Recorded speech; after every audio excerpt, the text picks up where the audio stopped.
please welcome Peter. Hello, Thank Peter. you. Should I say Peter or Peter? Whatever you prefer. Okay. I'm going to do a little fact check on you. Peter Iwers, born in May 1975. Correct? Correct. Yes. In Flames. You were a part of In Flames in 97 to 16. That is correct. Yeah. Okay. Almost 20 years. Yeah. And now you have a restaurant or a bar or grill. I don't know. 2112. 2112. I have two places. One is a restaurant and a bar. It's called Restaurant 2112, and then we have Street Food by 2112, which Okay. is some different types of food inspired from all over the world. Okay. And we have beer, of course. Yeah, of course. And that leads me to the next one, Odd Island Brewery. Yeah. So, yeah. Odd Island Brewing, actually. I think we're the only brewery in the world that don't have the last name brewery. We're brewing Odd Island Brewing. Okay. I think that everybody does a mistake with that, and it's probably because we did a mistake in the beginning. Okay. But yeah, and it's I've tasted some of your beers, and it's excellent. So, yeah. So a little bit of the obvious question. I think many people are wondering, why did you leave In Flames? That's the question that I've actually had to learn the answer to myself after, because when I left, I just felt that I couldn't breathe anymore. I wasn't feeling well. I wasn't happy. I wasn't happy in the band. I wasn't happy with the dynamics in the band, and I wasn't happy with leaving home for tour anymore because I wasn't happy in the band. And at the time when I decided to leave, it was just necessary for me to survive, basically, because I got like panic attacks and chest pains and all that stuff that you can hear when somebody's miserable and I'm not feeling well. And in retrospect, I've had to analyze that and kind of understand myself why I quit, and that's why. I mean, I wasn't happy. I wasn't. I don't want to be one of those dudes who down talk or back talk your ex band afterwards. So I won't do that. But I can just say that I wasn't happy. I don't think that it was a band anymore. It wasn't 5 people with equal say anymore. It wasn't for various reasons. But for me, I couldn't really do that because if I invest some time into something, and something that I've invested so much time in, like 20 years, it's like half my life. And then all of a sudden we weren't a band anymore with it being a democracy. And that is my opinion of it. I'm sure the other guys have some other answers to it, but for me that was it, and I couldn't deal with that. And so eventually, short version is I had to leave, and I haven't regretted it at all. Okay. I feel way much better now. Okay. Well, that's the main thing. You got to feel good. Yeah, that's kind of what I've learned, and that's why I started playing rock and roll in the beginning, to do whatever I felt like, Yeah, but you're still playing, aren't you? I am still playing, absolutely. Yeah. I am. I do some projects here and there. I record some albums. I appear on some people as a guest musician, and I have some projects that I will reveal hopefully later on this year, but I can't really talk about it right now because it's gonna be mind blowing, of course. Of course. That's good. Do you miss the touring at all? I do. Like I said, I don't miss like the last year or so of touring with In Flames, because the dynamics wasn't good. I wasn't a nice guy either because I was feeling bad, so I was probably an asshole as well. But I do miss the times when we had a lot of fun, the great memories of being on the road with friends in other bands, friends in around us, in our band, in our crew, meeting people all over the world and traveling. I love traveling, so I miss the happy times, absolutely. Yeah. Do you ever see yourself touring with another band? Maybe not. Absolutely. Yeah. But If the circumstances are right, absolutely. yeah. Okay. I haven't closed that door. Just right now, I focus on being at home. And one really important thing that is that I am my own timekeeper. So I decide when I do something. I decide if I'm going to travel, if I'm going to do something, and if my kids have a recital that they want me to come and they have the date like 6 months in advance, Yeah. I can say, yeah, of course I'll be there. I could never do that before. Yeah. Okay.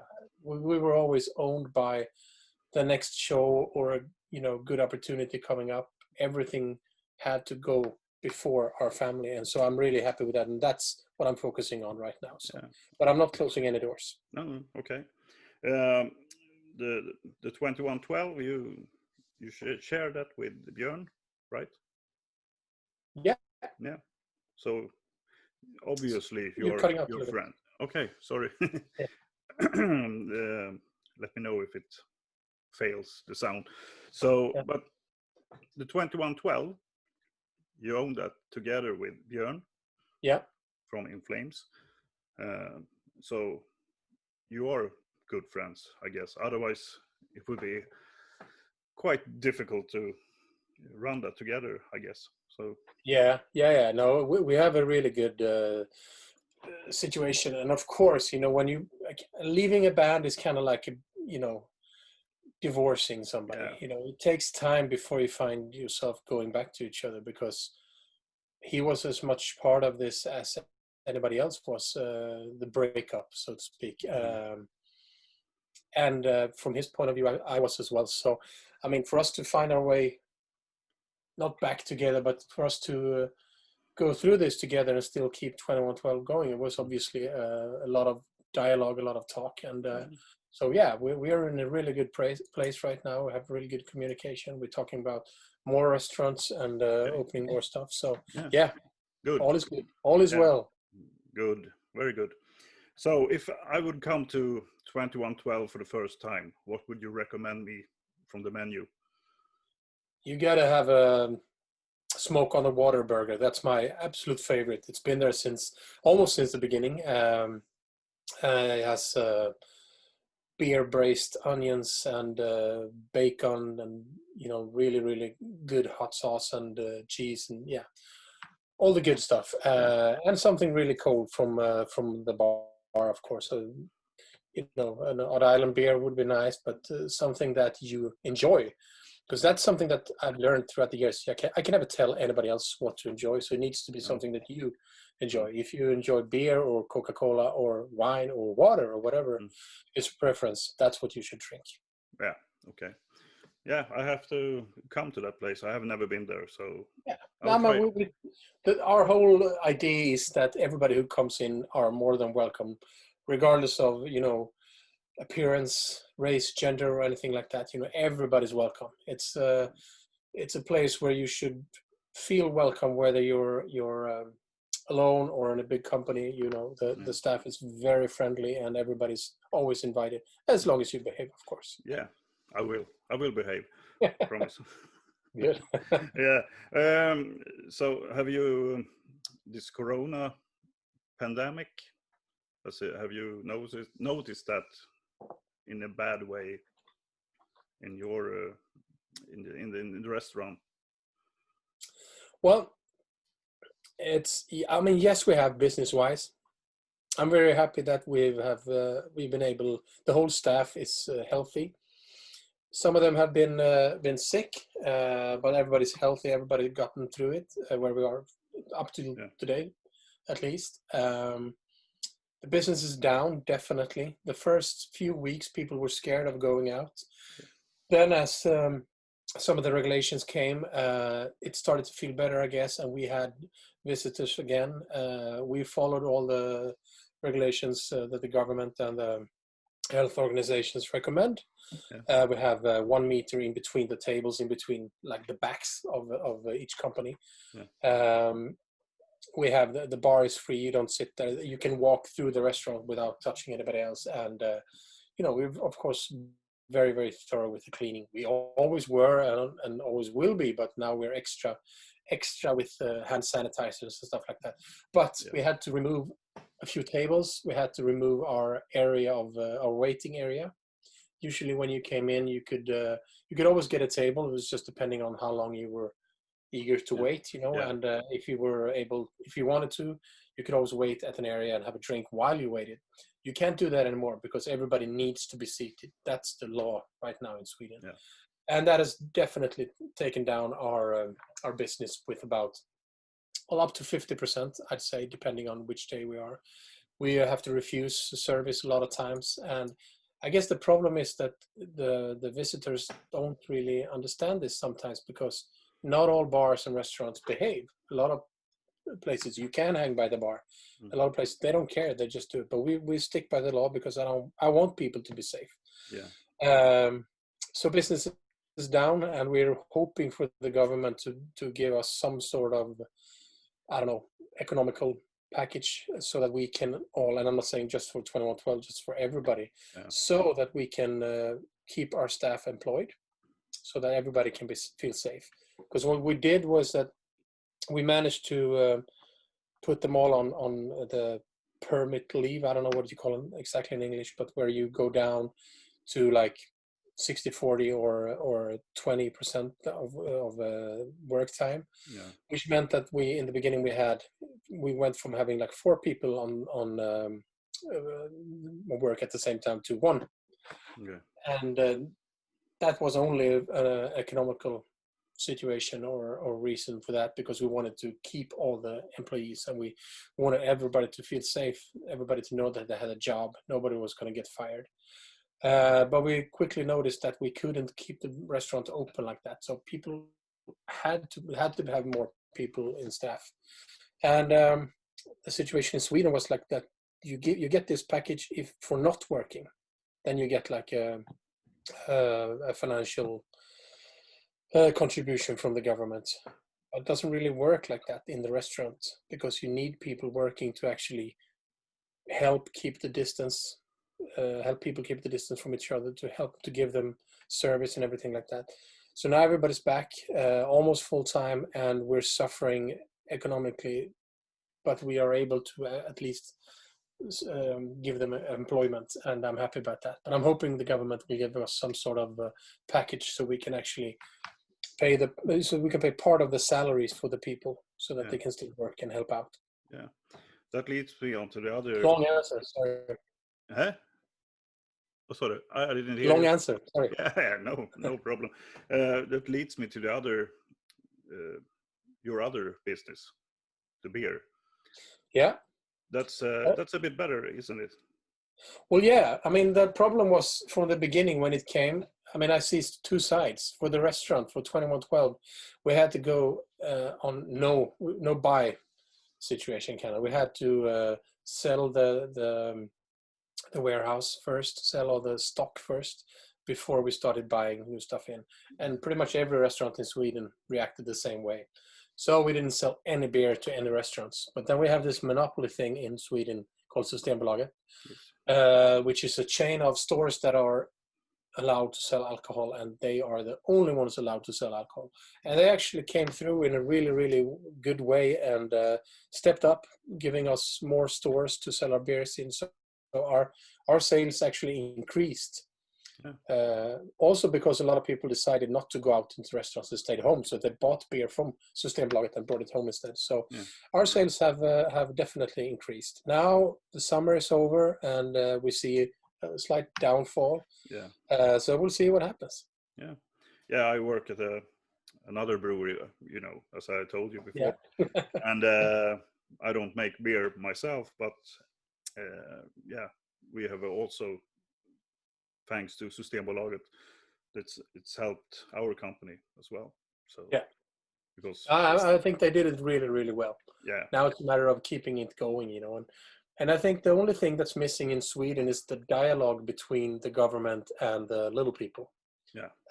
Because they do a lot of decision making that doesn't really make sense for all businesses. Kind of like they have one idea and everybody needs to adjust to it, but it doesn't really work the same for if you work in an office or if you're in a restaurant.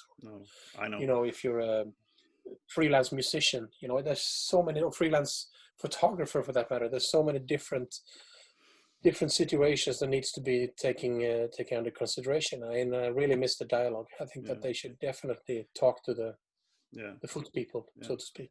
But how did you get the idea to start a brewery? Was it a dream or just an opportunity that came along? No, not really a dream. I mean, I had 2112 since 2011, and that was a dream to start a place like that. And there was Daniel who played drums with In Flames. It was his dream to start a brewery. And I, when he mentioned that to me, it's like, I'm going to quit and I'm going to start a brewery. And I was like, hey, can I help you? You know, because I love advertising. I love,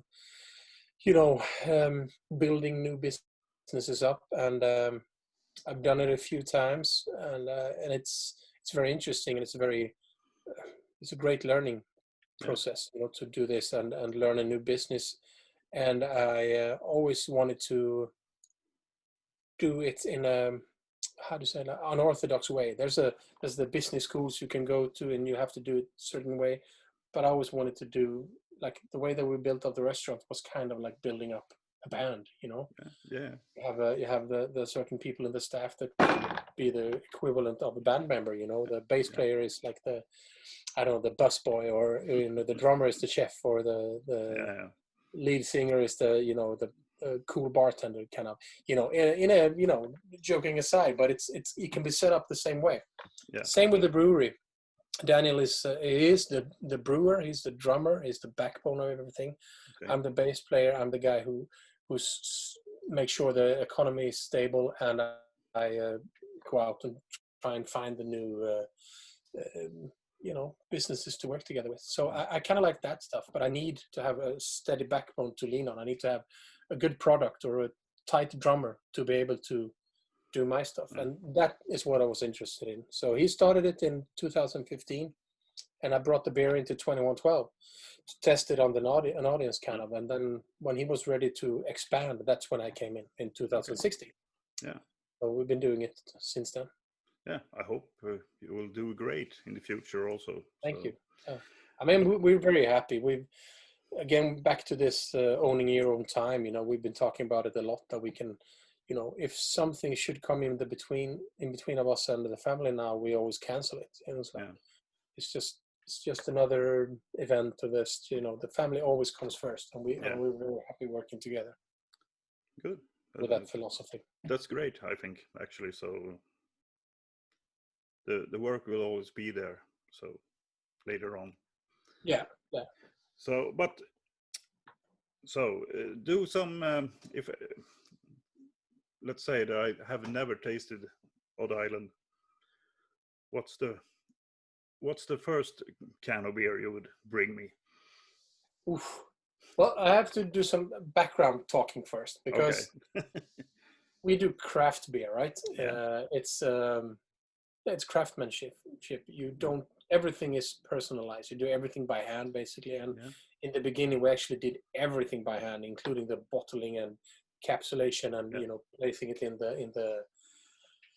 the bins, or whatever you say.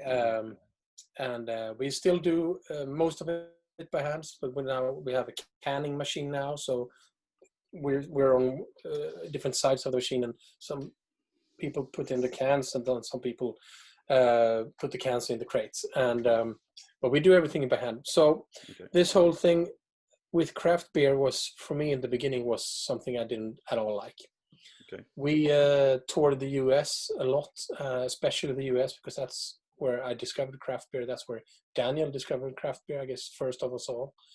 And when we started touring, I remember we always had like 10 crates of beer every night on our rider, 9 of them would always be Budweiser or Bud Light, and we used them to get drunk. And then there was always this extra, hoppy, flowery case of something that we was like, what the fuck is this shit? Always put it aside. And we kept drinking, and then by the end of the tour, we had a bunch of, local beer from each city that we always gave away to somebody. But then as the years passed, our interest in getting drunk kind of moved aside a little bit, and the flavors and the tasting became more interesting. Yeah. And we started trying this one crate of beer and discovered that we really liked some of it. Some of it was very, very difficult to drink. Some of it was easier. And the one type of beer that both Daniel and I gotta say, he was years before me in this. I kept to my Budweiser, and I still like Budweiser. Yeah. But there was an American Pale Ale, which is a APA, as we call it in Sweden. It's a very light style. It's very easy to get into type of style. And the beer that we both like was Sierra Nevada's Pale Ale, and that was one of the crates that we threw away in the beginning of the first couple of years, but then that's the crate that stuck, and eventually we swapped out, so it was like 50-50 between Budweisers and the local beers. And but having this in mind, when we did our first beer, we wanted the experience to be easy for the drinker, kind of, without taking our own, without changing what we felt like doing ourselves, without like selling out, for lack of a better expression. So we used the Sierra Nevada Pale Ale as a template, and Daniel made a beer, or his version of a Sierra Nevada Pale Ale, with Swedish water obviously, and a twist, of course. A little bit less carbonate, and so we did a beer called Citrovan, and the name was like a mix between the two hops, Citra and Nelson Sauvin, that we have in it. Citrovan, which is probably the stupidest name we ever did, because nobody can pronounce it. They call it like Citroën or Citadon and whatever, whatever Swedish words that sound similar, or French words actually. But that's the beer that I would recommend you at the beginning, because that's the type of beer that made me get into the whole craft beer scene. Yeah. I mean, for us, it shouldn't be difficult to drink. You should never force yourself. If you like it, you like it. If you don't like it, then you drink something else. Yeah. But we wanted to make beers, and because this stuck with us for the rest of our beers, we wanted to make beers that were, high chuggability, high drinkability. That was easy for beginners to try and understand why they should pay a little extra to drink this craft beer rather than drink a normal industrial lager. And so that's the philosophy that we have. Not so much carbonation, and very easy to drink, and that goes to all our beers, whether it's an IPA or a stout or a Weizen. Okay. Well, we're gonna move to the next thing now. That's music again. What's playing on your Spotify for the moment? Your top. I can put it up because I had it on actually yesterday evening. Yeah. I am listening right now to Soul Station, Hank Mobley, jazz. Okay. I listen to a lot of jazz. I listen to a lot of old music. I listen to metal, of course, as well. But mainly when I work out or want to get into that mood or party. But right now I'm actually out all alone in the forest in a cabin that I have, just doing some fishing and sitting here reading, listening to jazz, just chilling, Yeah, nice. Yeah. Okay, I'm gonna do a little quiz with you. There's 4 songs. Okay. Okay. You need to get at least 2 of them right. Then you will. Otherwise, you will win this. I have a prize for you. Oh, Fika. Yeah. In a tin one. So. Yeah. Awesome. Yeah. So I will start just a little bit of the song, and if you absolutely don't know it, let me know. If you want to listen some more, say it. Okay? Yeah. Do a verse and a chorus. Here we go.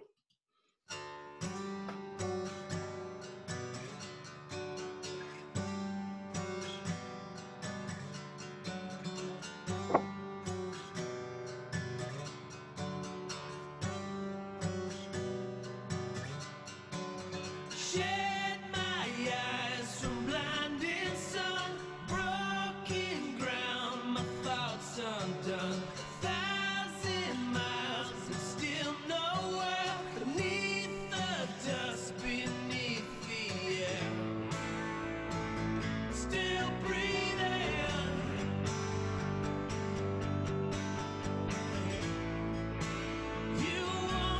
you want a hint?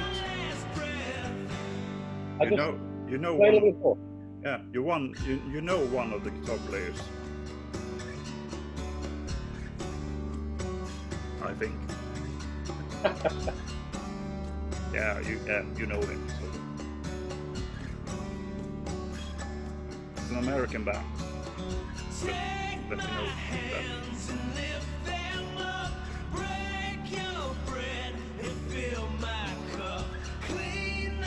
Sounds really good. Yeah, I haven't heard it before. I can recommend it for you. It's that's a band called Brothers Born. Okay. Yeah. That's Joel Strotzel's side project. Oh, really? Wow. Yeah, it's really good. Brothers Born. Well, that sounds really good. Who's singing? It's a guy who what's his name? Mike Wysick, I think. Okay. Yeah. Brothers Born. I gotta. Yeah. You can send it to me. Yeah. But that sounded really good. No, I hadn't heard it before. Yeah.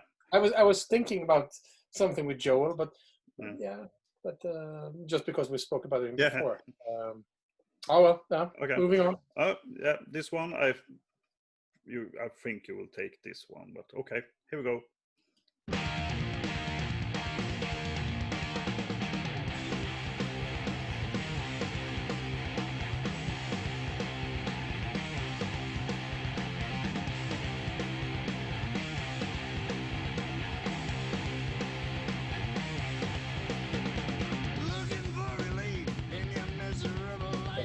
I figured it was Motorhead.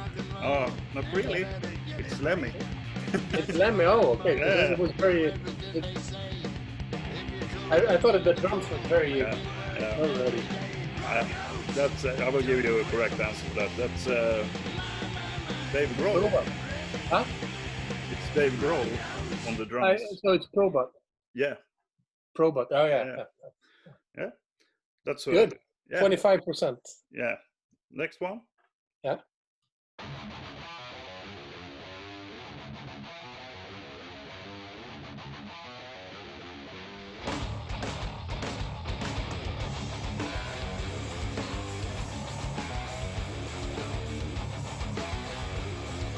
Pantera? Oh, you were very close, but no. Two of the members in Pantera. Did the Damage Plan? No.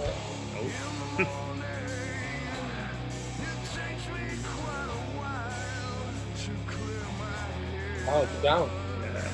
Yeah. Yeah, it's still thinking. Yeah. Okay, so 50%. So you have already won this. I have the mug. Yeah, but so the last one. Ready?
That was a Jesse thing, right? Huh? The Jesse thing? Yeah. But I don't think it's Killswitch, right? Is it like Times of Grace or something? No, it's It is Killswitch. Yeah, that's it is. Okay. Yeah, it's their latest album. Yeah, that's why I don't know it so well yet. I mean, I love this band. You know, amazing people, amazing band. But I'm a little bit ashamed. I haven't listened so much to the new one. But yeah. It's also difficult because they have a very unique sound. Yeah. And it's a little. I can't really hear the sound through this setup right now. So I gotta say, excuses. But yeah. Yeah.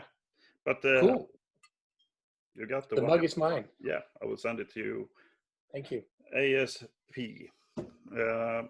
So that's I think that's about it actually. Okay. So I have say thank you very much. Oh, thank you. It's a pleasure. Yeah. Nice to talk to you. Finally, we've been planning this for some time. Yeah. Yeah. Oh, well, thank you very much. So, Thank you. yeah.